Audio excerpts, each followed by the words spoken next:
Hallelujah. आइए हम वचन में जाने से पहले प्रार्थना करें। परमेश्वर यीशु, हम आज के वचन को तेरे हाथ में लेते हैं प्रभु। हम मांगते हैं वचन दो बार तलवार के समान आए प्रभु, जो लोगों के हृदय में नहीं जाए पर उनके जीवन को भी बदले प्रभु। परमेश्वर, मैं मांगती हूँ प्रभु कि हर एक को तू बदल प्रभु, हर एक के जीवन में कार्य कर प्रभु। वचन के प्रकटीकरण से उन्हें अपना जीवन जीने के लिए मदद कर प्रभु, उन्हें अनुग्रह से भर प्रभु। और परमेश्वर, उनके जीवन में अगर कोई भी चीज सही नहीं है, तेरी ओर से नहीं है, उसे निकाल दे प्रभु और वचन के अनुसार उनके जीवन को बदल प्रभु। मैं मांगती हूँ प्रभु कि वो शैतान इस वचन को चुरा ना पाए और इनके जीवन में 100 गुना फल लगे प्रभु। यीशु के नाम से मैं प्रार्थना करती हूँ, आमेन आमेन आमेन। हालेलुया। पवित्र आत्मा के विषय में हम सीख रहे थे और लास्ट टाइम हमने 3 वरदान सीख चुके हम। ओके, ज्ञान के वचन, बुद्धि के वचन और भली बुरी आत्माओं को पहचानने का वरदान।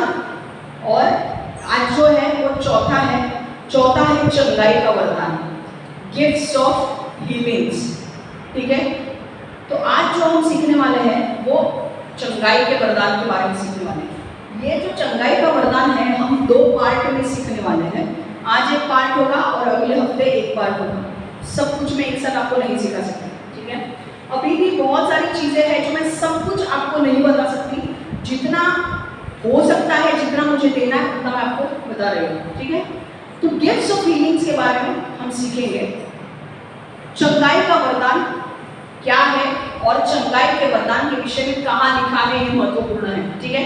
मैं आपको बता रही हूँ कि चंगाई का वरदान है, पर बाइबल में आपको देखना है कि चंगाई का वरदान एग्जैक्टली कहाँ पर लिखा हुआ है, ठीक है। तो हम वचन में जाएंगे 1 कोरिन्थियों 12 28 से 30, 1 Corinthians 12 28 to 30, 1 Corinthians 12 28 से 30।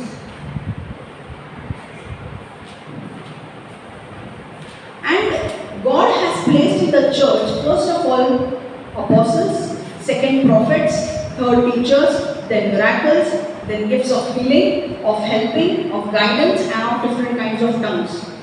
Are all apostles? Are all prophets? Are all teachers? Do all work miracles? Do all have gifts of healing? Do all speak in tongues? Do all interpret? शिवाय देवाने मंडळीत प्रथम प्रेषित, दुसरे संदेष्टे, तिसरे शिक्षक, जे चमत्कार करतात ते, ज्यांना आरोग्य देण्याचे दान आहेत ते, जे लोक मदत करतात, जे पुढारीपण करतात व ज्या लोकांना भिन्न भिन्न भाषा बोलण्याचे दान आहे, असे लोक ठेवले आहेत. म्हणजे सर्वच प्रेषित नाही, सर्वच संदेष्टे नाही, सर्वच शिक्षक नाही, सर्वांना चमत्कार करण्यास शक्ती नाही, सर्वांनाच आरोग्य देण्याचे दान नाही, सर्वच अन्य भाषा बोलत नाही, सर्वांनाच भाषांचा अर्थ सांगण्याची शक्ती नाही. अब मैं हिंदी में पढ़ रही हूँ और आपको उसका मीनिंग बताने वाली हूँ. इतना ही नहीं, परमेश्वर ने कलीसिया में पहले प्रेरितों को, दूसरा नबियों को, तीसरा उपदेशकों को और फिर आश्चर्य कर्म करने वालों को, फिर चंगा करने की शक्ति से युक्त व्यक्तियों को, फिर उनको जो दूसरों की सहायता करते हैं प्रस्तापित किया है, फिर अगुवाई करने वालों को और फिर उन लोगों को जो विभिन्न भाषाएं बोल सकते हैं. क्या ये सभी प्रेरित है? क्या ये सभी क्या नबी है? क्या ये सभी उपदेशक है? क्या ये सभी आश्चर्य कार्य करते हैं? क्या इन सब के पास चंगा करने की शक्ति है? क्या ये सभी दूसरे भाषाएं बोलते हैं? क्या ये सभी अन्य भाषाओं की व्याख्या करते हैं? ओके, अब बोलने का मतलब क्या है? देखो कहाँ पर चंगाई का वरदान के विषय में बोला गया है. वचन अगर 1 कोरिन्थियों 28 में देखोगे तो वहां पे लिखा है, इतना ही नहीं, परमेश्वर ने कलीसिया में पहले प्रेरित को, दूसरे नबियों को, तीसरे उपदेशकों को और फिर आश्चर्य कर्म करने वालों को, फिर चंगा करने की शक्ति से युक्त व्यक्तियों को, फिर उनको जो दूसरे की सहायता करते हैं प्रस्तापित किया है, फिर अगुवाई करने वालों को और फिर उन लोगों को जो विभिन्न भाषाएं बोल सकते हैं. समझ में आ रहा है? तो यहाँ पर एक्चुअली हो क्या रहा है बता रही हूँ.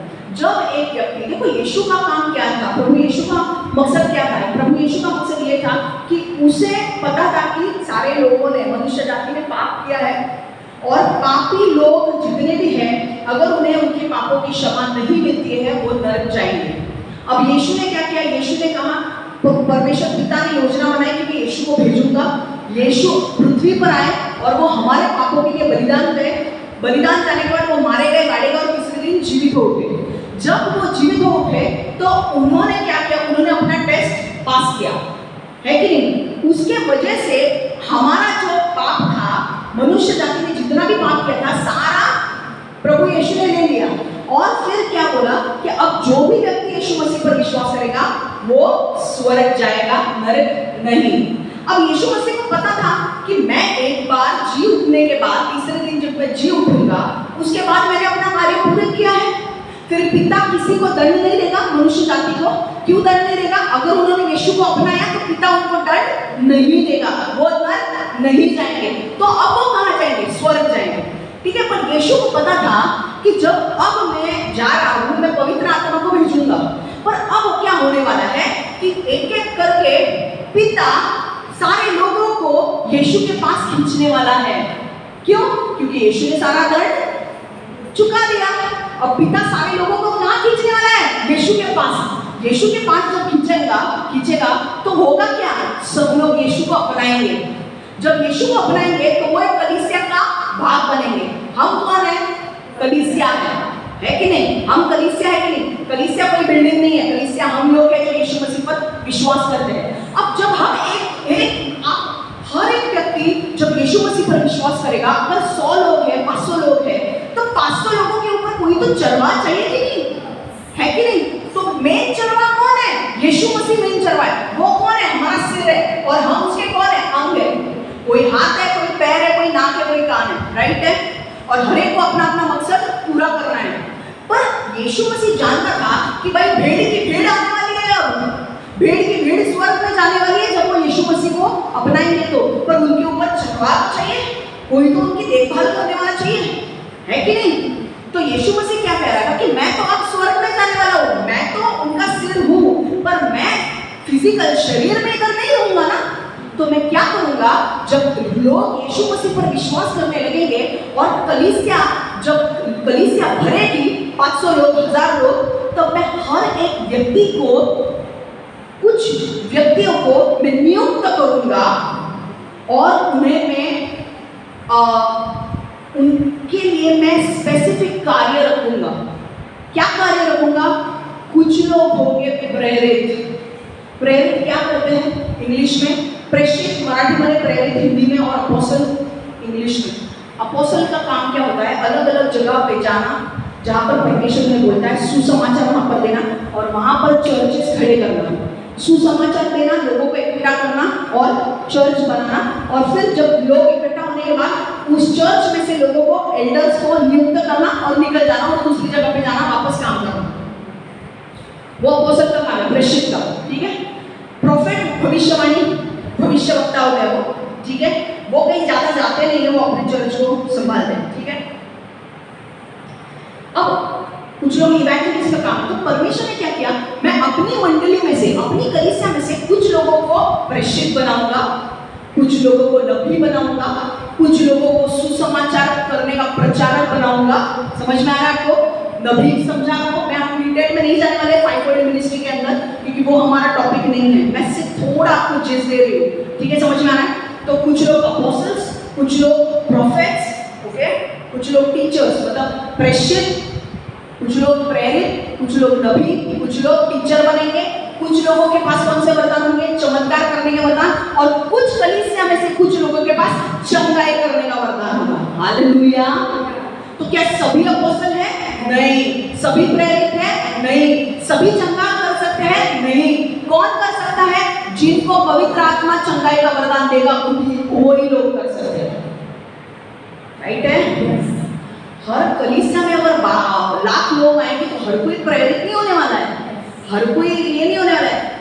अभी देखो, अभी मैं आगे पढ़ रही हूँ, आपको समझेगा कौन कौन क्या हो सकता है। इतना ही नहीं, परमेश्वर ने कलीसिया में पहले प्रेरित को, दूसरे नबियों को, तीसरे उपदेशकों को, फिर आश्चर्य काम करने वालों को, फिर चंगा करने की शक्ति से युक्त व्यक्तियों को, फिर उनको जो दूसरों की सहायता करते हैं प्रस्तावित किया है, फिर अगुवाई करने वालों को, और फिर उन लोगों को जो विभिन्न भाषाएं बोलते हैं। मतलब परमेश्वर हर एक को अलग अलग वरदान देता है और रोल देता है। कलीसिया में अगर मैं पास्टर हुई नहीं ना, अगर आपके साथ बैठूं तो चलेगा क्या? कलीसिया चलेगी? कोई तो अगुवाई करने वाला होना चाहिए ना, कोई तो बताने वाला होना चाहिए कि क्या करना है क्या नहीं, है कि नहीं?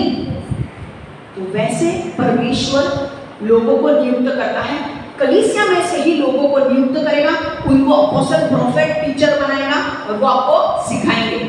समझ में आ रहा है? क्यों? क्योंकि कलीसिया को मजबूती देने के लिए, कलीसिया को मजबूती देने के लिए अलग अलग लोगों के किरदार होने जरूरी है। एक भविष्यवक्ता है तो भविष्यवक्ता तुरंत बोलेगा कि भाई तेरे लाइफ में ये प्रॉब्लम है, इसको सुधार के हो जाएगा। हालेलुया।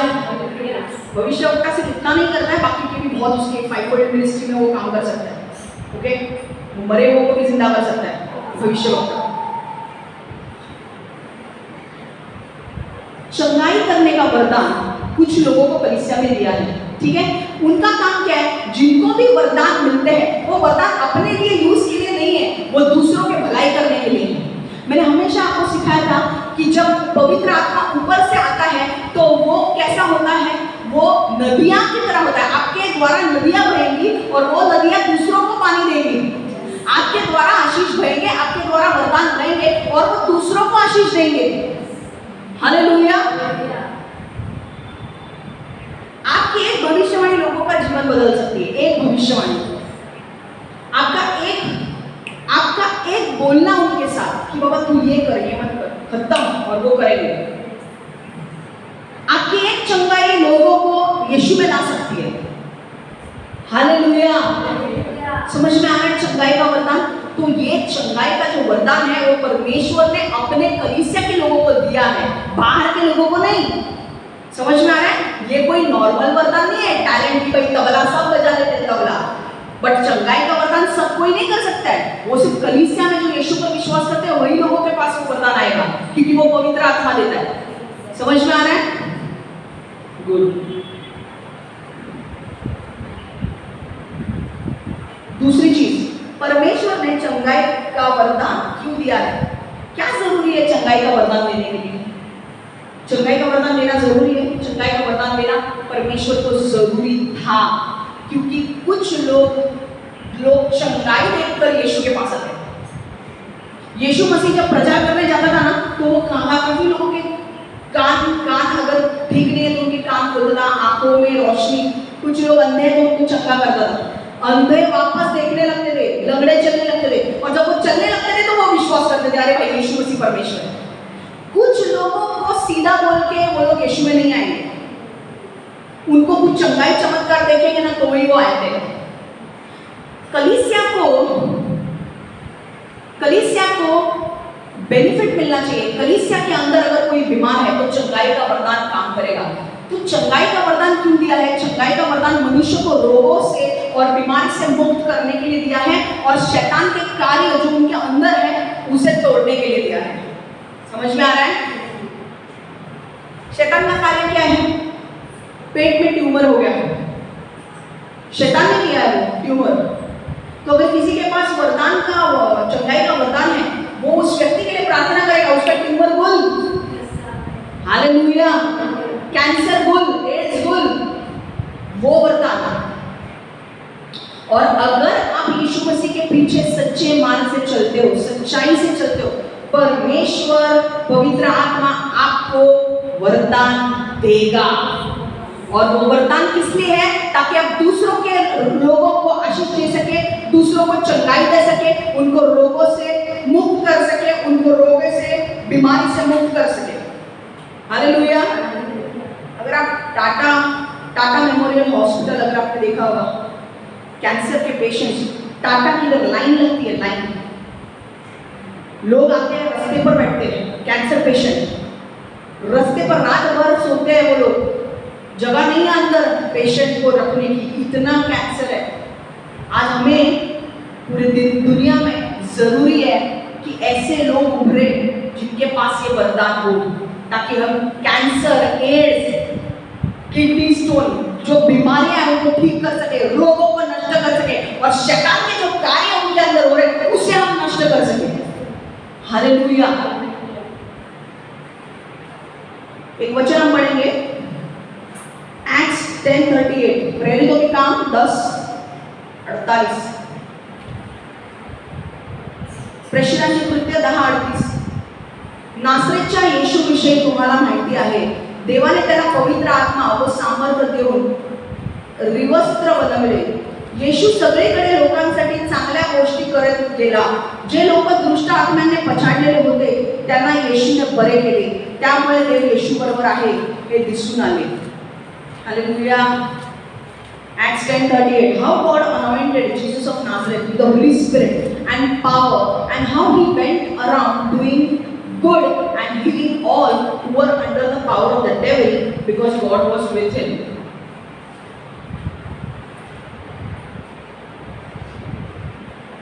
प्रेरितों के काम 10:38.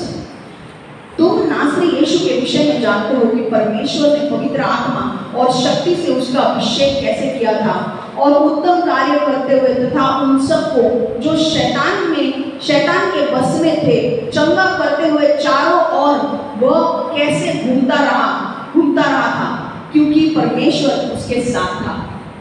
हालेलुया. जब यीशु को परमेश्वर ने अभिषेकित किया, पवित्र आत्मा का वरदान यीशु के ऊपर आया, तो परमेश्वर ने क्या किया? बैठा नहीं यीशु कि हाँ चल अभी वरदान आ चुके अब मैं बैठा हूँ. नहीं, उसने अपने चंगाई का वरदान इस्तेमाल किया और लोगों को चंगाई देना शुरू किया. गरीब से गरीब लोग आते थे, अमीर से अमीर लोग उसके पास आते थे चंगाई पाने के लिए. यीशु दोनों को हैंडल करता था. वो टाइम आने पर फरीसी लोगों से भी बात करता था, टाइम आने पर वो एक वेश्या के साथ भी बात करता था. आमेन. समझ में आ रहा है? एक गरीब से गरीब व्यक्ति को भी हैंडल करता था, राजाओं के पास भी जाता था, राजाओं के सामने भी खड़ा होता था. हाँ बोल. सीजर उस वक्त अथॉरिटी में था, सीजर के सामने खड़ा हो गया. बोल क्या बोल रहा है? क्योंकि यीशु को पता था वो कौन है, उसे डरने की जरूरत नहीं है. समझ में आ रहा है? चंगाई का वरदान यीशु ने क्या किया? जब पवित्र आत्मा यीशु के ऊपर आया तो वो सारे भले काम करने लगा, लोगों को चंगाई, छुटकारे और चमत्कार देने लगा. ठीक है. यीशु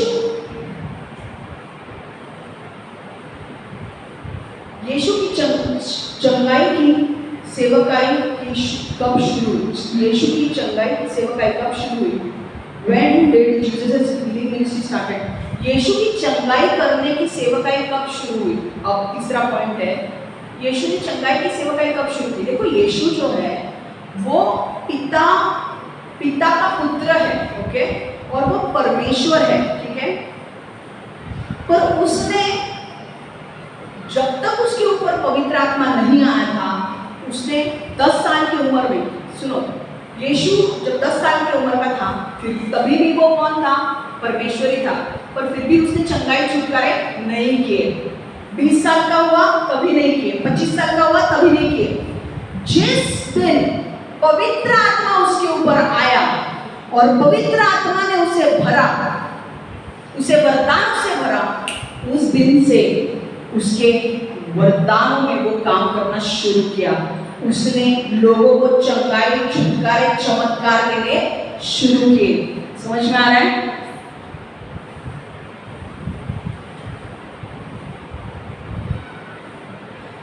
जब पवित्र आत्मा यीशु के ऊपर आया और उसे वरदान मिले, उसके बाद प्रभु यीशु ने चंगाई की सेवकाई शुरू की.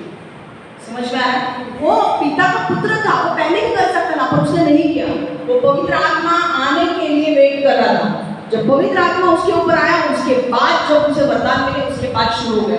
आपको भी जब आपके ऊपर पवित्र आत्मा आएगा, आपको वरदान मिलेंगे, तब आपके द्वारा चंगाई, छुटकारे, चमत्कार शुरू होंगे. हालेलुया.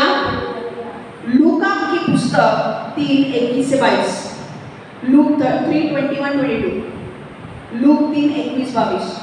तेव्हा असे झाले की जेव्हा सर्व लोकांचा बप्तिस्मा केला जात होता, तेव्हा येशूचा सुद्धा बप्तिस्मा झाला.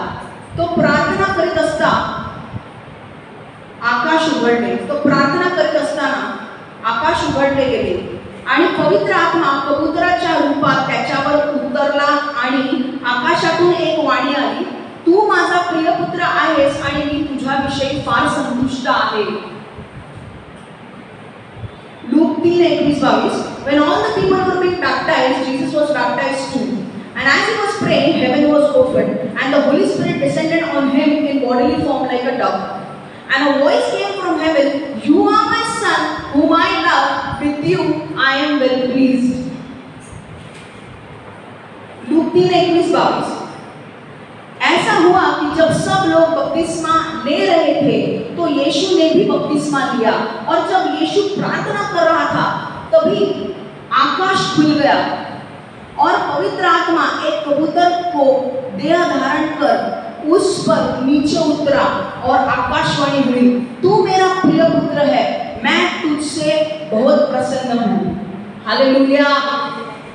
समझ में आ रहा है क्या हुआ?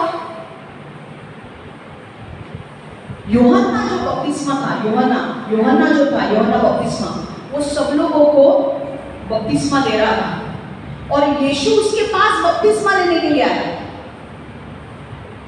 समझ में आ रहा है? यीशु उसके पास, यीशु कोई पापी नहीं था, पर यीशु को नियम का पालन करना था, इसीलिए वो यीशु भी आ गया उसके पास बपतिस्मा लेने के लिए। ठीक है? और जैसे उसका बपतिस्मा हुआ, उसके ऊपर स्वर्ग खुल गया, पवित्र आत्मा कबूतर के समान उसके ऊपर आया। कबूतर पवित्र आत्मा नहीं है, कबूतर पवित्र आत्मा का प्रतीक है। कबूतर कैसा होता है? जंगली नहीं होता है, जेंटल होता है। जेंटल मतलब धीरे से आता है। आपने कभी भी कबूतर को आते हुए देखा है क्या? धीरे से आके बैठता है वो, जेंटल, माइल्ड है कि नहीं? ईगल को देखा है कैसे आती है? झपट के आती है, ऐसा नहीं आया, धीरे से आया। और पवित्र आत्मा यीशु के ऊपर आया, और पिता ने भविष्यवाणी की आकाश से। क्या भविष्यवाणी की? "तू मेरा प्रिय पुत्र है, मैं तुझसे बहुत प्रसन्न हूँ।" हालेलुया। मैं वापस ये वचन पढ़ रही हूँ, वापस ध्यान दो। ऐसा हुआ कि जब सब लोग बपतिस्मा ले रहे थे, यीशु ने भी बपतिस्मा लिया, और जब यीशु प्रार्थना कर रहा था तभी आकाश खुल गया और पवित्र आत्मा एक कबूतर का देह धारण कर उस पर नीचे उतरा, और आकाशवाणी हुई कि "तू मेरा प्रिय पुत्र है, मैं तुझसे बहुत प्रसन्न हूँ।" हालेलुया। आमीन। तो परमेश्वर क्या बोल रहा था? कि मेरा बेटा मेरे हिसाब से चल रहा है। और परमेश्वर ने आकाशवाणी, पर पिता ने आकाशवाणी की जो सबको सुनाई दी कि "तू मेरा प्रिय पुत्र है और मैं तुझसे बहुत प्रसन्न हूँ मैं।" और उसके ऊपर क्या हुआ? पवित्र आत्मा आया, राइट? और जब पवित्र आत्मा यीशु के ऊपर आया, 3 साल में उसने दुनिया को हिला डाला। हालेलुया। अलग जगह पे जाता था वो। इजराइल में नहीं रहता था, सीरिया, जूडिया, समारिया, अलग अलग जगह पे वो जाकर यीशु प्रचार कर रहा कि मैं परमेश्वर हूँ, विश्वास करो मुझ पर, मैं परमेश्वर हूँ, मुझ पर विश्वास करो और तुम्हारे सारे पाप क्षमा हो जाएंगे। परमेश्वर यीशु ने अलग अलग लोगों को चंगाई दी। यीशु ने अलग अलग लोगों को चंगाई दी। किसी के कान खोले, किसी की आंखें, जिनको आंखें से दिख नहीं रहा था उन्हें आंखें दी, जो लंगड़े थे वो चलने लगे। समझ में आ रहा है आपको? अलग अलग चंगाई में यीशु काम करने लगा। आज भी यीशु काम कर रहा है। किसके द्वारा? पवित्र आत्मा के द्वारा। और आज जब पवित्र आत्मा आपके ऊपर आएगा, ऊपर से, और अगर आपको चंगाई का वरदान मिलेगा, तो वो वरदान छोटे स्मॉल साइज में होगा, छोटे सीढ़ी के फॉर्म में होगा, बीज के समान होगा। आपको इस्तेमाल करके उसे बढ़ाना है। हालेलुया। वो बीज के समान आएगा, आपको मिलेगा चंगाई का वरदान। तो जैसे आप लोगों के ऊपर प्रार्थना करेंगे, वो बीज बढ़ता जाएगा। पहले आपको लोगों के ऊपर प्रार्थना करने के लिए टाइम लगेगा, पर एक वक्त आएगा आप सिर्फ खड़े हो जाओ, बोलो चंगाई हो गई, चंगाई हो जाएगी। हालेलुया। मैंने रिसेंटली एक पिक्चर देखा था, रियल स्टोरी है और ये डॉक्यूमेंट्री है, और मैंने वो पिक्चर देखा और उस पिक्चर में ऐसे दिखा है कि वो लड़की जो थी उसे कुछ अलग तरीके की बीमारी थी, ओके, और उस बीमारी की वजह से उसके जो मम्मी पापा है वो मिडिल क्लास लोग रहते हैं, और वो मिडिल क्लास लोग कैसे बोलते कि अरे यार मेरी बेटी है, हम नहीं चाहते कि वो मर जाए, तो उसका इलाज के लिए वो लंदन चले जाते हैं, वहाँ पे उसका इलाज करते हैं। इलाज करते हैं, पर इलाज करने के बाद थोड़े दिन के बाद वापस कुछ बीमारी आ जाती है। 18 साल तक 18 या 20 साल तक उसके मम्मी पापा ने वो लड़की के लिए जो कुछ कर सकते थे उन्होंने किया, वो बीमारी को ठीक करने के लिए। पर जब वो लड़की 18 या कुछ 20 साल की हुई, वो लड़की गुजर गई और उसके मम्मी पापा ने अपने जीवन के 18 साल या 20 साल उस लड़की के पीछे दिए, उसे ठीक करने के लिए। अपना कुछ नहीं है, अपना कुछ है ही नहीं। हम एडजस्ट करेंगे लंदन जाके, हम एडजस्ट करेंगे कि हमें क्या करना है, हमें दूसरा जॉब लेना है या क्या करना है। उसका हस्बैंड मतलब पति पत्नी वहां पे जाके 2 बच्चे थे, उसको एडजस्ट करते थे, दोनों बच्चों को संभालना। और एक बच्चे को जो प्रॉब्लम था उसके लिए उनको लंदन जाना पड़ा। एक्चुअली रियल घटना है ये। और 20 साल तक उन्होंने पूरी कुर्बानी की अपने लाइफ में, 20 साल तक। और उनकी पहली जो एक लड़की हुई थी, ये रियल लाइफ स्टोरी है, उनकी जो पहली लड़की जो हुई थी उनको, वो भी गुजर गई ऐसे रेयर डिजीज की वजह से। एक रेयर रोग एक था उस लड़की को, उसके वजह से वो गुजर गई। और जब उन्होंने दूसरा बच्चा उनको हुआ तो उस लड़की को भी वही रोग हुआ। और वो लड़की को जीवित रखने के लिए उन्होंने अपने जीवन के 20 साल लगा दिए। पर 20 साल देने के बाद भी जब वो लड़की बड़ी हुई 20 साल की, एक माता पिता को क्या लगता है यार 20 साल तक हम हमारे बच्चों के पीछे चल रहे हैं, और 20 साल की उम्र में होने के बाद जब एक हमें बस सोचता है माता पिता कि अब ये नौकरी करेगी, मुझे संभालेगी, तब वो लड़की गुजर गई। सोचो, जब मैं ये सब देखती हूँ ना, मुझे ऐसा लगता है कि नहीं, हमें परमेश्वर के पीछे चलना है, चाहे कुछ भी हो जाए, है कि नहीं? क्योंकि हमें वरदानों की जरूरत है। यहाँ पर बहुत सारे लोग हैं जिनको छुटकारे की जरूरत है, जिनको चंगाई की जरूरत है, जिनके जीवन में बदलाव की जरूरत है। और वो बदलाव हम कैसे देंगे? जब हम परमेश्वर के पीछे चलेंगे तब। हालेलुया। आज चंगाई का वरदान अगर आपको मिलता भी है, आप कितने लोगों को छुटकारा दे सकते हो, कितने लोगों, कैंसर के कैंसर हील हो जाएंगे, एड्स के एड्स हील हो जाएंगे। कैंसर हील, एड्स, कौन सा? अरे यीशु के सामने हर घुटना टिकता है। कौन सी बीमारी है जो यीशु के सामने मुंह उठाकर चलेगी? कौन सी बीमारी है? आज अगर उस माता पिता के पास यहाँ पर अगर कोई व्यक्ति होता जो सच में कोई भविष्यवक्ता होता, जो परमेश्वर के पीछे चलने वाला होता और चंगाई करने वाला होता, अगर वो माता पिता उस व्यक्ति के पास आते और उसे वो चंगाई मिलती, वो लड़की 2 दिन में ठीक होती। 2 दिन क्या, उसी दिन ठीक होती वो।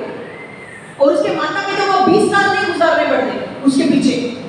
पर हमारा प्रॉब्लम ये है ना कि हम शैतान के साथ कवर्नेंट करते हैं। सब लोग शैतान के साथ कवर्नेंट करते हैं क्योंकि हमें लड़ाई नहीं लड़नी है, हमें अपना पीसफुल लाइफ जीना है, हमें लड़ाई नहीं लड़नी है, हमें हमारा लाइफ देखना है, बस हमारा अच्छा होना चाहिए। सेल्फिश।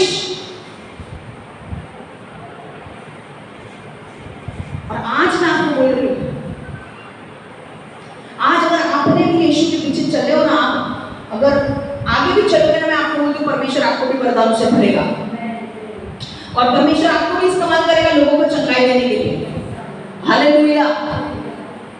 सिर्फ मेरे पास पैसे नहीं है, मेरे पास कपड़े नहीं है, मेरे पास ये नहीं है, छोड़ दो। बड़ा सोचो, बड़ा। अभी का जो लाइफ है ना, अभी का जो आपका लाइफ है ना, उसके ऊपर फोकस मत करो। ये मेरे पास ना कपड़े नहीं है, मेरे पास ना गाड़ी नहीं है, मेरे पास टीवी नहीं है, मेरे पास ये नहीं है, वो नहीं है, मेरे पास हाँ नहीं है भाई, हमारे पास इतना नहीं है, अब हम इतना अफोर्ड नहीं कर सकते। अब 2 बार सोचना पड़ता है हमें। पर अभी हमेशा वो दिन नहीं रहेंगे, क्योंकि आप पीछे यीशु के चल रहे हो, उतने आपके ऊपर अटैक्स है। क्योंकि शैतान अच्छी तरह से जानता है कि ये लड़की अगर यीशु के पीछे चल गई तो ये मेरा बैंड बजाने वाली है। अभी के बारे में मत सोचो, अभी मेरे पास ना पैसा नहीं है, अभी मेरे पास कपड़े नहीं है, अभी मेरे पास चप्पल नहीं है, अरे जो है उसमें गुजारा करो, एक दिन निकालो। क्यों? क्योंकि तुम्हारा वक्त आ रहा है। हर वक्त परीक्षा नहीं रहने वाली है, परीक्षा हर वक्त नहीं रहने वाली है, कभी ना कभी तो खत्म होगी कि नहीं। और जब परमेश्वर परीक्षा खत्म करेगा ना और जब उठाएगा ना, तो ऐसे लेवल पे उठाएगा कि आप बोलोगे धन्यवाद परमेश्वर, अच्छा हुआ कि मैं पीछे नहीं गई, अच्छा हुआ कि मैं पीछे नहीं गया।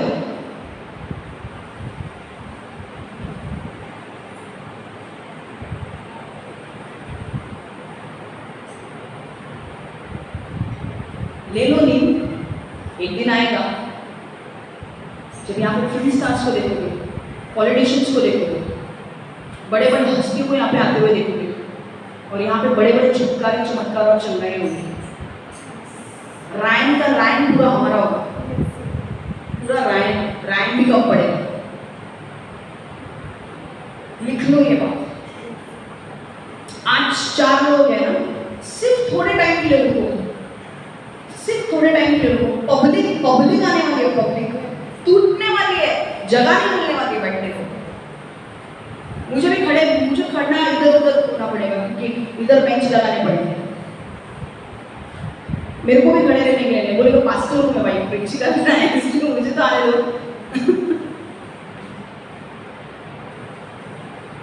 टेलिंग यू, अभी इतने चीजों के बारे में मत सोचो। अभी इतना ही दान आ रहा है, दान आने तो 10-20 रुपए है, क्या फर्क पड़ता है। ये अपना बेटा है, वो इसने चांद तारे सूरज बनाया, पृथ्वी को बनाया, वो बैठा है, उसके पास क्या कमी है यार, वो देगा। अब तक आज मैं आपको बोलूं, आज कम से कम मेरे 10 साल हो चुके हैं मैंने जॉब छोड़ा है एनएससी का। मैंने 2015 को मार्च में जॉब छोड़ा। आज हम 24 में हैं, ऑलमोस्ट 10 साल होने को आ रहे हैं। एक दिन ऐसा नहीं गया, मैं नौकरी नहीं कर रही हूँ, एक दिन ऐसा नहीं गया कि मैंने खाना नहीं खाया, मेरे पास कपड़े नहीं है, रहने के लिए जगह नहीं है, एक दिन ऐसा नहीं हुआ। परमेश्वर ने 10 साल मुझे संभाला है। हालेलुया। तो जब यीशु के लिए आप काम करते हो ना, वो किसी का कर्जदार नहीं है, वो भी अपने बच्चों का ख्याल रखता है। वो किसी ना किसी को तो आपको उनके मन में कार्य करेगा आपको संभालने के लिए, जैसे मेरे माता पिता के अंदर कार्य किया। मेरे मम्मी डैडी को यीशु ने पहले ही बोल के रखा था, मतलब मुझे पहले बोल के रखा था। मैं बोल रही थी कि परमेश्वर जॉब छोड़ने के बाद पैसा नहीं होगा तो करो कैसे काम। परमेश्वर ने बोला तुझे टेंशन लेने की जरूरत नहीं है, तेरे जो फाइनेंसेस है, तेरे मम्मी पापा को मैं दूंगा पैसा कि वो तुझे संभाल सकते हैं। और मेरी जरूरतें भी परमेश्वर ने कम रखी है। हमारी जरूरतें ज्यादा नहीं है, जो हमको अच्छा लगता है वो चीप प्राइस पे मिल जाता है कि नहीं। हमको इडली अच्छी लगती है, इडली कम इसमें मिलती है ना, 10-20 में भी मिलती है कि नहीं। परमेश्वर ने मेरी जरूरतों को कम रखा है। परमेश्वर जानता है कि अगर मैं उसकी जरूरत इतनी बड़ी रखूं तो क्या वो मिलने वाला है क्या उसको। इसलिए उसने मुझे कभी भी सैलरी में भी कितनी बार प्रेयर करती थी कि परमेश्वर मेरी सैलरी बढ़ाना, नहीं बढ़ाता था वो जानबूझ के। क्यों? क्योंकि उसे पता था कि मैं इसको जॉब छोड़ने के लिए बोलने वाला हूँ। अगर इसको सैलरी बढ़ा के मैंने अभी दी तो इसके अंदर वो पैसा नहीं है करके वो ये होगी अभी। अरे अभी तो मिनिस्ट्री में आई हूँ, अब मेरी इतनी सैलरी बढ़ गई थी, अब हाथ में कुछ भी नहीं है। इसीलिए यीशु ने पहले ही दिया नहीं मुझे सैलरी बढ़ा, जितना है उसी को खुश रहे। और मेरी जो मुझे खाना अच्छा लगता है, या जो मेरे कपड़े पहनने की आदत है, या जो मुझे सैंडल्स, मतलब मुझे कुछ ऐसे फैशन या ऐसा कुछ है नहीं। वैसे मुझे परमेश्वर ने बनाया है कि मेरा पैसा उसमें जा रहा है, कि भाई मेरा पैसा उसमें नहीं जाता है। मुझे जो जरूरी है वो मुझे मिल रहा है, 2 टाइम मुझे खाने को मिल रहा है, मेरे कपड़े मिल रहे हैं, रहने के लिए जगह मिल रही है, मेरा हो रहा है सब। पर एक वक्त आने वाला है, परमेश्वर इतना देने वाला है, इतना देने वाला है, इतना देने वाला है, तो तुम्हारे वजह से तुम्हारे कंट्री का जीडीपी बढ़ने वाला है।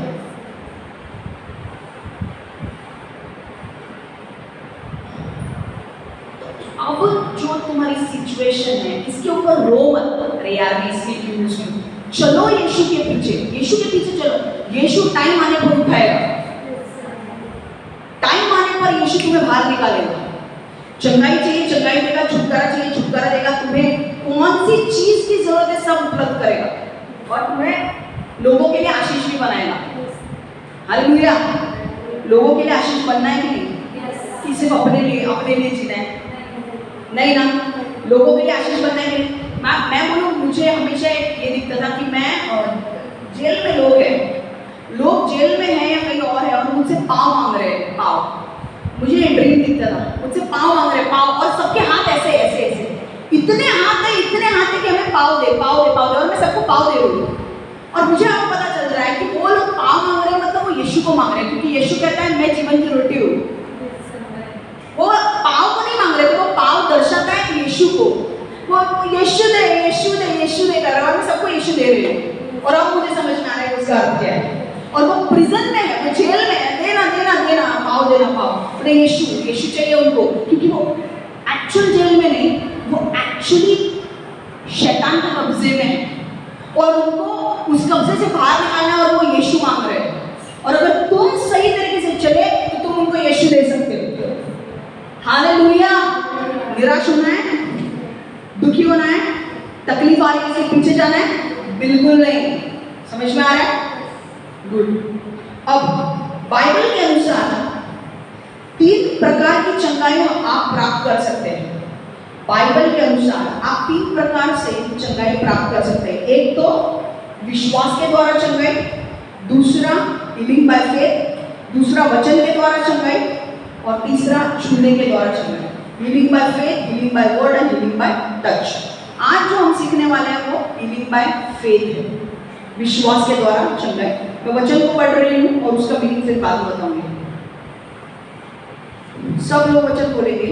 लूक 8:42 से 48। Look 8:42-48।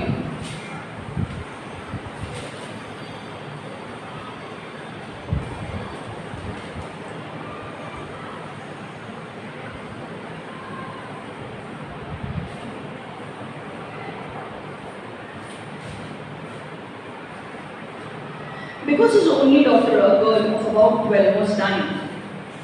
As Jesus was on his way, the crowd almost crushed him, and a woman was there who had been subject to bleeding for 12 years. But no one could heal her. She came up behind him and touched the edge of his cloak, and immediately her bleeding stopped. "Who touched me?" Jesus asked. When they all denied it, Peter said, "Master, the people are crowding and pressing against you." But Jesus said, "Someone touched me. I know that power has gone out from me."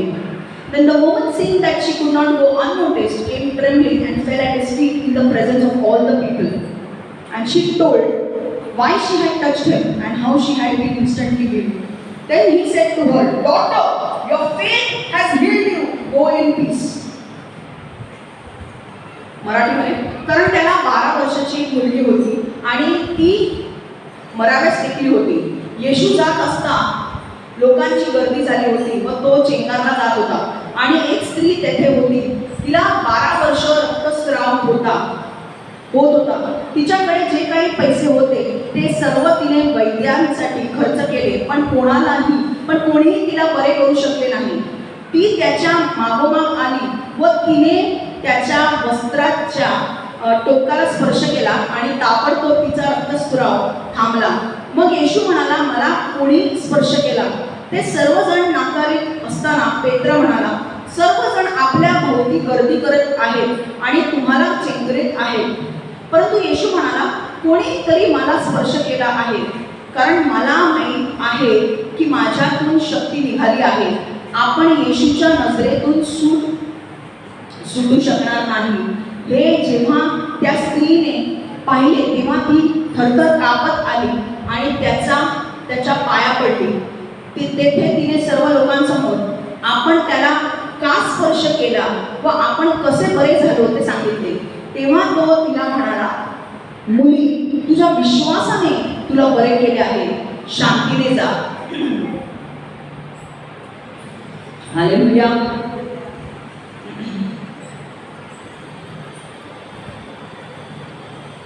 क्योंकि उस 12 साल की एक एकलौती बेटी थी, वो मरने वाली थी. सो यीशु जब जा रहा था तो भीड़ उसे कुचले जा रही थी. वही एक स्त्री थी जिसे 12 साल से खून बह रहा था. जो कुछ उसके पास था उसने चिकित्सकों पर खर्च कर दिया था, पर वह किसी से भी ठीक नहीं हो पाई थी.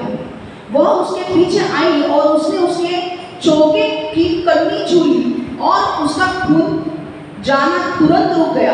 हालेलुया. तब यीशु ने पूछा, "वो कौन है जिसने मुझे छुआ है?"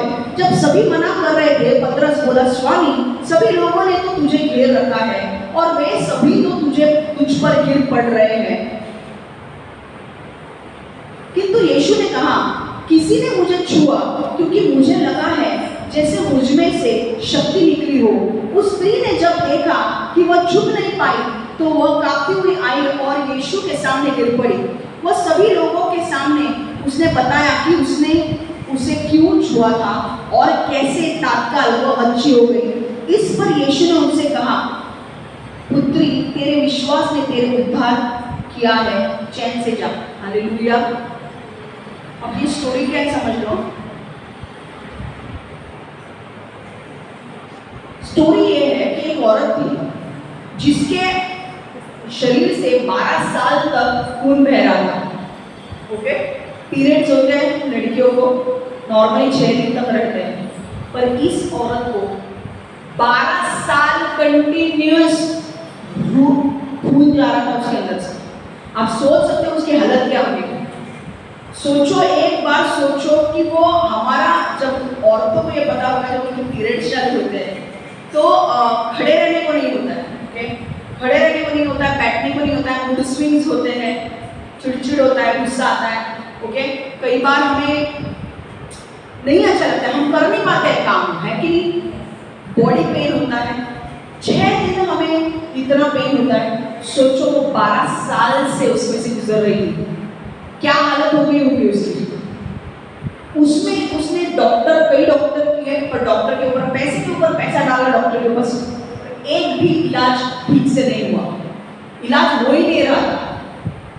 और अब वो थक चुकी थी कि पैसा बर्बाद हो रहा है, इलाज नहीं हो रहा है, और अब मैं जाऊँ कहाँ। तब उसने सुना कि उसके गांव में यीशु आया है।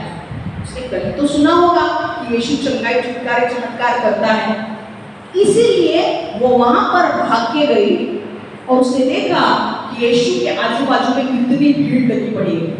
उसने बोला, इतनी भीड़ में आगे जाना इम्पॉसिबल है कि नहीं। पर उतनी भीड़ में भी उसने अपने मन में एक निश्चय किया कि मैं अगर विश्वास करती हूँ कि मैं अगर यीशु के कपड़ों को भी मैं छू ना तो मैं चंगी हो जाऊंगी। ये उसका विश्वास था। और उसने भीड़ को बाजू में करके धक्का देके उसने यीशु के कपड़ों को छू लिया और तुरंत यीशु के अंदर से वो पावर निकली और वो चंगी हो गई। यीशु देखने लगा, किसने मुझे छुआ। पतरस बोलने लगा, लोग तुझे इतना आजू बाजू में तेरे हैं, वो तुझे तेरे ऊपर गिर रहे, तू उनको नहीं देख रहे, तुझे समझ में नहीं आ रहा है ये लोग हैं। यीशु ने बोला, नहीं, ये लोग मेरे आजू बाजू में है पर इनके अंदर विश्वास नहीं है। जिसने मुझे छुआ है उसने मुझे विश्वास से छुआ है, और क्योंकि उसने मुझे विश्वास से छुआ है मेरे अंदर से सामर्थ निकला है। यीशु के ऊपर, बॉडी के ऊपर कोई धक्का मार रहा होगा, ट्रेन में कैसे लगता है वैसे। पर सब लोग, अभी यीशु अनॉइंटेड है, उसके बाजू में बॉडी में लग रहा होगा उसके, क्या सब लोग चंगे हुए क्या? क्यों वो औरत चंगी हुई? उसका कारण एक ही है, वो बाकी के लोग जो यीशु के बाजू में थे उनके अंदर विश्वास नहीं था। ये जो औरत थी इसके अंदर विश्वास था। इसके अंदर विश्वास ये था कि मैं उसके कपड़ों को भी छू, ना यीशु को। मुझे नहीं चाहिए यीशु मेरे ऊपर भविष्यवाणी करे, मैं विश्वास करती हूँ कि मेरा परमेश्वर यीशु ना वो सबको चंगाई देते हैं, उसके कपड़ों को भी मैं छू तो मुझे चंगाई मिलेगी। और ये विश्वास की वजह से सामर्थ यीशु के अंदर से बाहर आया और यीशु ने वो चंगी हो गई। 12 साल से जिसको लोग खून बहने की आदत थी, एक सेकेंड में चंगी हो गई और यीशु ने उसे चंगा किया। तुम्हारा विश्वास तुम्हें चंगा करेगा, तुम्हारा विश्वास तुम्हें छुटकारा देगा, तुम्हारा विश्वास तुम्हारे जीवन को बदलेगा। तुम्हारा विश्वास यीशु पर, लूसीफर पे नहीं, तुम्हारा विश्वास यीशु पर तुम्हारे जीवन के सारी समस्या को बदलेगा। शादी नहीं हुई, शादी हो जाएगी, बच्चा नहीं हुआ, बच्चा हो जाएगा। विश्वास करो। मेरे हस्बैंड एंड वाइफ में रिलेशन अच्छे नहीं है, विश्वास करो कि यीशु तुम्हारे हस्बैंड एंड वाइफ के रिलेशनशिप में वापस तीसरी डोर बन के आएगा और वो तुम्हें जोड़ेगा। मेरे बहुत अफेयर्स हैं, मेरे इतने अफेयर्स हैं कि पता नहीं। विश्वास करो कि परमेश्वर तुम्हारे गलत अफेयर्स को तोड़ेगा और जो तुम्हारे लिए सही है वो तुम्हारे जीवन में लाएगा। मेरे जीवन में मैंने इतने साल गलत काम किए हैं, गलत जिंदगी जी है, अब क्षमा तो बोल रही है कि ऐसी जिंदगी जी, ऐसा मैं कैसे करूं? विश्वास रखो कि यीशु तुम्हें छुटकारा देगा, तुम्हारे अंदर से वो सब गंदगी निकालेगा और तुम्हें तुम्हारी वाइफ देगा या हस्बैंड देगा और तुम्हें सेटल करेगा। मैं अब 50 साल का हो गए, अब क्या शादी है? अरे विश्वास करो कि तुम 52 वर्ष के भी हो गए हो तो भी तुम्हारी शादी हो सकती है और ऐसी लड़की मिलेगी जो तुमसे प्यार करेगी, ऐसा लड़का मिलेगा जो तुमसे प्यार करेगा। मतलब के लिए नहीं, सच्चा प्यार। तुमसे कुछ चाहिए इसलिए नहीं, सच्चा प्यार। उसे कुछ तुमसे मिलने वाला है इसलिए नहीं, क्योंकि बहुत सारे लोगों को पता है, वर्ल्ड में बहुत सारे लोग हैं जिनका लोगों ने बहुत पैसों के लिए ना फायदा उठाया। तू मेरे लिए कुछ करेगी तो मैं तेरे लिए कुछ करूंगी। शादी लोग करते हैं इसके लिए, पता है, उससे कुछ मिलने के लिए, फेम मिलेगा, उसके साथ शादी करूंगी, उसके साथ शादी करो, फेम मिलेगा, उसके साथ अफेयर होगा तो उसके साथ वो मेरे लिए पैसा खर्च करेगी या मेरे लिए कुछ रिकमेंडेशन डालेगी या मुझे ऊंचा उठाएगी, इसलिए उसके पास है। उसके शरीर से प्यार करता है, उसके हृदय से नहीं। आज शरीर के साथ खेल लिया, मजाक कर लिया, कल अगर वो बीमार भी पड़ गई ना, कोई देखने के लिए नहीं जाएगा। क्योंकि प्यार किससे है? शरीर से। समझ में आ रहा है? ये लोग जीवन जी रहे हैं और उनको ऐसा लग रहा है कि हमारे लाइफ में कुछ बदलाव होगा कि नहीं। तो मैं आपको बोलती हूँ, विश्वास करो, महिमा तुम देखोगे। Believe and you will see the glory of God. Hallelujah. अगर परमेश्वर एड्स ठीक कर सकता है, कैंसर ठीक कर सकता है, तो तुम्हारे रिलेशनशिप ठीक नहीं कर सकता है? तुम्हें अच्छे दोस्त नहीं दे सकता है? तुम्हें सेल्फिश से सेल्फलेस नहीं बना सकता है? हाँ, तुम अभी सेल्फिश हो, खुदगर्ज हो, क्या तुम्हें अच्छा जनरस नहीं बना सकता है? ऑफ कोर्स बना सकता है। परमेश्वर, एक बार तुम परमेश्वर के राज्य में आ गए और यीशु को अपना लिया। मैं एक बात बोलूं, अपने को गलत मत दो। अगर एक पति है जो पैसे वाला है, सब है उसके पास, पैसा, गाड़ी, सब। अगर एक लड़की की शादी उस लड़के के साथ हो जाती है जिसके पास पैसा है, गाड़ी है, नाम है, शौहरत है, अब वो लड़की भी फेमस हो गई क्योंकि उसने लड़के के साथ शादी की। वो गाड़ी किसकी हो गई? लड़की की हो गई कि नहीं? वो बंगलो किसका हो गया? पैसा किसका हो गया? नाम, क्योंकि उसका हस्बैंड रिच है तो नाम किसका हो गया? अब यही कंसेप्ट ध्यान में रखना। यीशु के साथ जब तुम रिश्ता बनाते हो, यीशु ने चांद, तारे, सूरज बनाए हैं, पृथ्वी बनाई है। चंगाई, छुटकारा, अभिषेक, जो मांगो वो तुम्हें दे सकता है। जब तुम यीशु के साथ अपनी संगति करते हो और उसको पिता के रूप में, अपना उद्धारकर्ता के रूप में स्वीकार करते हो, उस दिन से तुम्हारी लाइफ बदलती है। यीशु के पास जो है वो तुम्हारा हो जाता है। Hallelujah. Because you are in Christ now. In Christ का कंसेप्ट क्या है? यीशु में है, तुम यीशु में आए हो, यीशु में सब है। यीशु के पास क्या नहीं है? यीशु के पास तुम्हें चंगाई दे सकता है, छुटकारा दे सकता है, चमत्कार दे सकता है, तुम्हें प्यार दे सकता है, तुम्हारा अच्छा दोस्त हो सकता है, तुम्हारा नाम ऊंचा कर सकता है। हालेलुया।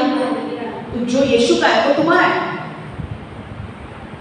क्रूस पर उसने क्या किया? जब वो क्रूस पर गया, हमारे पाप उसने अपने ऊपर ले लिए और उसने उसकी धार्मिकता हमें दी कि ताकि जब हम परमेश्वर पिता के सामने खड़े रहेंगे तो परमेश्वर पिता में पापी नहीं देखेगा, हमें धार्मिक देखेगा। यार समझ में आ रहा है क्या? हस्बैंड एंड वाइफ का सब बराबर समझ रहा है क्या? तो बहुत अच्छा लगता है हस्बैंड का सी ही हैज मनी, उसके पास पैसा है, बंगलो है, गाड़ी है, नाम है, तुम उसके साथ शादी कर रहे हो, गाड़ी तुम्हारी, बंगलो तुम्हारा, नाम तुम्हारा, आदत तुम्हारा, सब मिल गया। तुम इसके लिए कर रहे हो शादी? नो, क्योंकि परमेश्वर ने तुम्हें बोला है इसलिए तुम्हें शादी करनी है। ये कंसेप्ट मैं थोड़े टाइम के लिए दे रही हूँ, समझ में आ रहा है सब कुछ? यीशु के साथ जब तुम रिश्ता बनाते हो, यीशु का जो है वो तुम्हारा है। चंगाई भी है, वो चंगाई चाहिए, चंगाई मिलेगी भाई, अपना पिता है वो। छुटकारा चाहिए, छुटकारा मिलेगा। रिलेशनशिप में प्रॉब्लम है, रिलेशनशिप में ठीक करूंगा, मेरा पिता है वो। पैसा नहीं है, मैं पैसा दूंगा। जॉब नहीं है, मैं जॉब दूंगा। क्या कौन सा टाइटल लगता है? हम यीशु के हैं। क्या लगता है टाइटल अब कि हम यीशु में हैं? है कि नहीं? तो यीशु में है तो यीशु बोला है आप गाड़ी के लिए प्रेयर करें। यीशु बोलेगा तुझे गाड़ी चाहिए, अरे मैं देता हूं तुझे गाड़ी। क्या गाड़ी कर रही है? गाड़ी, अरे गाड़ी मिलेगी। गाड़ी क्या, गाड़ी वाला ड्राइवर भी मिलेगा तुझे। जीसस, उसके साथ तुमने रिश्ता बनाया भाई। वो कौन है? यू क्या यार, तुम लोग क्यों एक्साइट नहीं हो रहे हो?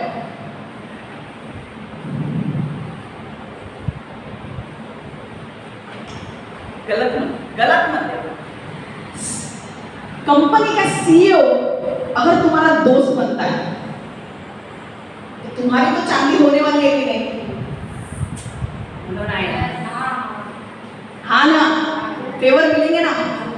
अब कंपनी का सीईओ तुम्हारा, तुमचा मालक तुमचा चांगला ओळख, तुझा बॉस तुझ्याबरोबर चांगले व्यवहार असतात, चुकीचे व्यवहार नाही, चांगले तुला चांगलं समजत असेल तर तुला फेवर मिळणार की नाही? घरी जायला पण लवकर देईल की नाही?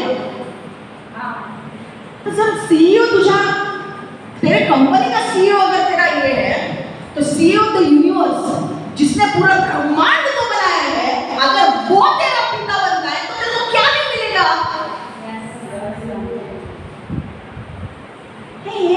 ये मुझे ना फेम चाहिए, फेम मुझे ना सबको देखना चाहिए, टीवी पे मैं आऊं तो सब देखने चाहिए। फेम, मैं कैसे भी डांस करूं हम सबने देखना चाहिए। सुनो, लोग फेम, आदर, पैसा, रोल के लिए कुछ भी करते हैं यार, कुछ भी। ये ट्रेंड एनीथिंग फॉर इट। और आजकल जादू टोना इतना सस्ता हो चुका है भाई, कैसे भी कोई भी लोग करते हैं।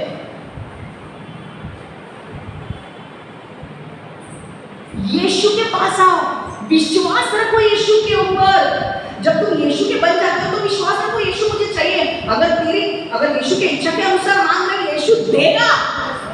तुम मांगोगे फियाट, वो तुम्हें पोर्शे देगा। हालेलुया। तुम बोल रहे परमेश्वर एटलीस्ट एक वैगनर तो दे दे। वैगनर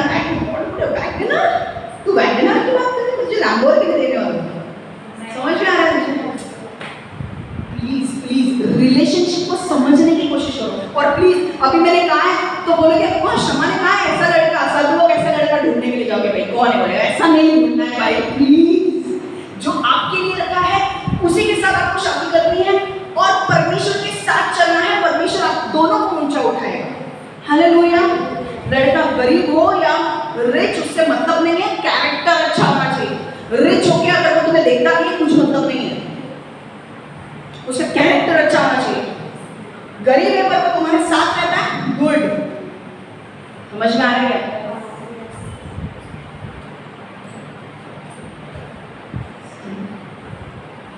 हस्बंड का नाम लिया तो बरोबर से आंखें खुलती है भाई। तुझा चांगला मिळणार आहे, तुला चांगला मुलगा मिळणार आहे, तुला तुझं सगळं चांगलंच होणार आहे। कळलं? आपके विश्वास से आप चंगाई, छुटकारा और चमत्कार पा सकते हो। समझ में आ रहा है? आपका विश्वास, आप कितना विश्वास परमेश्वर को दिखाते हो, जितना बड़ा आपका विश्वास उतना बड़ा चंगाई है, जितना बड़ा आपका विश्वास उतना बड़ा छुटकारा, जितना बड़ा आपका विश्वास उतना बड़ा आपका आशीष। क्या परमेश्वर को कमी है यार देने के लिए? सिर्फ उसके टाइम पे वो देगा। लैम्बोर्गिनी क्या है? लैम्बोर्गिनी पूरा फैक्ट्री लेगा लैम्बोर्गिनी। और ऐसे ऐसे उतरो। किसने बोला है भाई? मैं तो एक रिक्शा से जाऊंगा। जब टेलिंग यू मत अपना रिलेशन परमेश्वर के साथ अच्छा करो।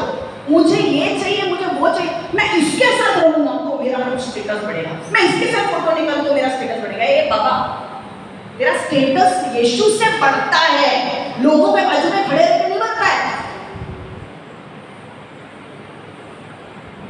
सेल्फी, ऋतिक रोशन के साथ में सेल्फी निकालूंगी तो मेरा चार चांद लग जाएंगे भाई। कौन से इंस्टाग्राम में टूट पड़ेंगे, सब लाइक मिलेगा ऋतिक रोशन के साथ। I am not against Hrithik, I love Hrithik, but तुम्हारा जो रियल वैल्यू है ना वो परमेश्वर से आता है।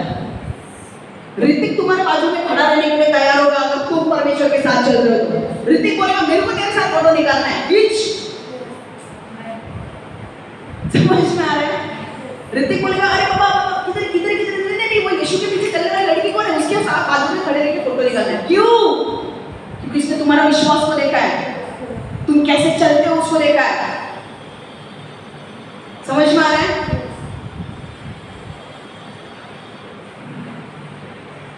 आजकल लोगों को ना सब इजी चाहिए, कोई विश्वास में चलने के लिए तैयार नहीं। सब जादू टोना करके ये करो और मिलने की कोशिश करो, किसी को मेहनत नहीं करनी है। परमेश्वर बोल रहा है मेहनत करो, विश्वास में चलो। परमेश्वर आपको टाइम आने पे वरदान देगा, शंगाई का वरदान देगा, छुटकारे का वरदान देगा, और वो वरदान से आप दुनिया को मदद करोगे। अलग अलग देश में लेकर जाएगा आपको और आपका वरदान इस्तेमाल करेगा। कहां पे विश्वास के बारे में लिखा है? मरकुस 11:23। मैं तुमसे सत्य कहता हूं, यदि कोई पहाड़ से यह कहे तू उखड़कर समुद्र में जा गिर, और उसके मन में किसी तरह का कोई संदेह ना हो, बल्कि विश्वास हो कि जैसे उसने कहा है वैसे ही हो जाएगा, तो उसके लिए वैसा ही होगा। Mark 11:23। Truly I tell you, if anyone says to this mountain, go throw yourself into the sea, and does not doubt in their heart, but believes that what they say will happen, it will be done for them. Mark 11:23.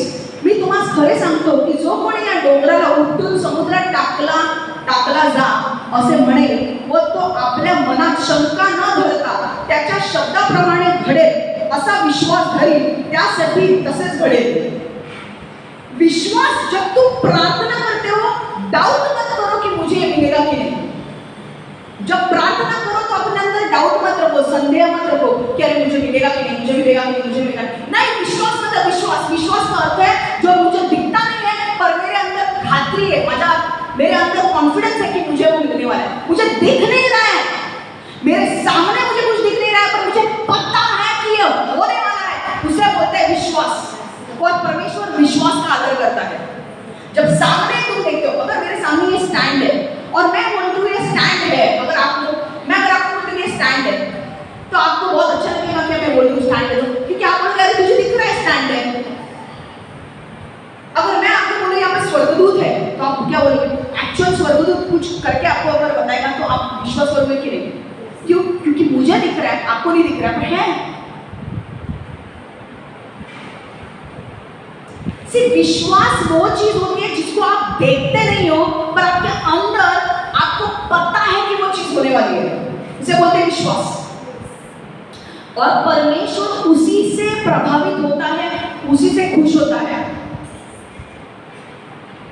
तो ना अरे यार मेरे life में कुछ नहीं हो रहा है, ये नहीं दिख रहा है, वो नहीं दिख रहा है, तो परमेश्वर बोलेगा जो दिख नहीं रहा है उसके द्वारा तू जी रही है और निराश हो रही है, मतलब तू विश्वास में नहीं चल रही है। भले ही तुझे कुछ दिखे या ना दिखे, मैं पीछे काम कर रहा हूं, ये होता है विश्वास। हालेलुया। इब्रानी 11:6 में वचन में कहा गया है, मेरे वचन में ही बोल रही हूं मैं, कि जो कोई मेरे पास आता है उसे ये विश्वास करना जरूरी है कि मैं उपस्थित हूं, और जो कोई मेरी खोज करता है मैं उसे पुरस्कार देता हूं। तो क्या खोज कर रही है? विश्वास। परमेश्वर कहता है कि सिर्फ एक ही चीज परमेश्वर को प्रसन्न करती है, वो है विश्वास।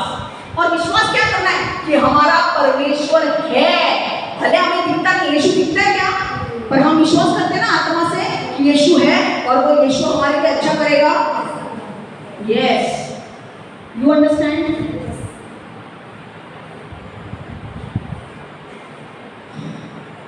तो तुम्हारे विश्वास के द्वारा भी तुम चंगाई पा सकते हो। जरूरी नहीं है कि तुम्हें कोई तुम्हारे ऊपर हाथ रखे। तुम्हारे विश्वास के द्वारा जब तुम प्रार्थना करते हो, अगर तुम्हारे कोई बीमारी है, तुम अपने ऊपर बीमारी के ऊपर, अगर पेट में आपको दर्द है, पेट के ऊपर हाथ रखो और प्रेयर करो, परमेश्वर यीशु इस दर्द को तुम निकाल दे, दर्द को तू निकाल दे। प्रभु यीशु में विश्वास करती हूँ कि तू इस दर्द से मुझे छुटकारा दे। 10 दिन नहीं होगा, 15 दिन नहीं होगा, पर एक वक्त आएगा परमेश्वर आपका विश्वास का आदर करेगा और वो चंगाई देगा। हालेलुया। विश्वास से अपने पेट के ऊपर हाथ रखो और बोलो, परमेश्वर यीशु मुझे पीरियड्स नहीं आ रहे, मेरे पीरियड्स नॉर्मल आ रहे और मेरे पीरियड्स शुरू हो जाएंगे। विश्वास करो कि मुझे यीशु देगा। विश्वास करो कि मेरे रिलेशनशिप्स बदलेंगे। विश्वास करो कि मुझे एक अच्छा पति मिलेगा। विश्वास करो कि मुझे एक अच्छी पत्नी मिलेगी। विश्वास करो कि मेरा जीवन बदलेगा। विश्वास करो कि मुझे अच्छा करियर मिलेगा। विश्वास करो कि मेरी बीमारी से मैं चंगी होने वाली हूँ, चंगा होने वाला हूँ। विश्वास करो कि मैं जीवित रहने वाला हूँ, जीवित रहने वाली हूँ। मुझे घर देगा परमेश्वर। विश्वास करो और तुम्हारे विश्वास से वो चीजें होंगी। परमेश्वर बाकी कुछ नहीं देखता है, तुम्हारा विश्वास देखता है, और जितना बड़ा तुम्हारा विश्वास उतना बड़ा आशीष। आमीन। तो मेरा वचन यहीं पे समाप्त हो रहा है। हम प्रार्थना कर रहे हैं। अब परमेश्वर यीशु, आज हमने सीखा है कि तूने विश्वास के ऊपर बहुत महत्व दिया है प्रभु, और हम चाहते हैं कि परमेश्वर तू हमें विश्वास में और मजबूत कर रहो। हमें आंखों से जो दिखता है उसके ऊपर भरोसा नहीं रखना है, पर हमें आत्मा से आत्मा में विश्वास रखना है कि आत्मा में तूने हमें जो भी दिखाया है वो तू पूरा करने वाला है प्रभु। भले शारीरिक आंखों से हमें कुछ नहीं दिख रहा है, पर हमारे आत्मिक आंखों से हम देख रहे हैं कि सब अच्छा होने वाला है प्रभु। परमेश्वर मैं विश्वास करती हूँ कि प्रभु, मैं मांगती हूँ प्रभु हर एक व्यक्ति को ब्लेस कर, आशीर्वाद कर। जो लोग भी ये वचन सुन रहे हैं उन्हें आशीषित कर, उन्हें ब्लेस कर, उनके जीवन को बदल, उनके जीवन में अनुग्रह दे प्रभु, उनके जीवन में चंगाई, छुटकारा, चमत्कार मिले, और उनके जीवन में हर एक इविल साइकिल पैटर्न बंद हो जाए यीशु के नाम से। और परमेश्वर उनके जीवन के अंदर परमेश्वर ने विश्वास दे कि चाहे कितनी भी समस्या बड़ी हो या बुरी हो, तेरे द्वारा तू उस समस्या को हल कर सकता है प्रभु। परमेश्वर मैं मांगती प्रभु हर एक व्यक्ति जो ये वचन को सुन रहा है, इस प्रकटीकरण को अपने अंदर ले, वचन में मजबूत बने, विश्वास में चले और परमेश्वर के लिए बड़े बड़े काम करे प्रभु। यीशु के नाम से मैं प्रार्थना करती हूँ। Amen, amen, amen. God bless you all. Take care.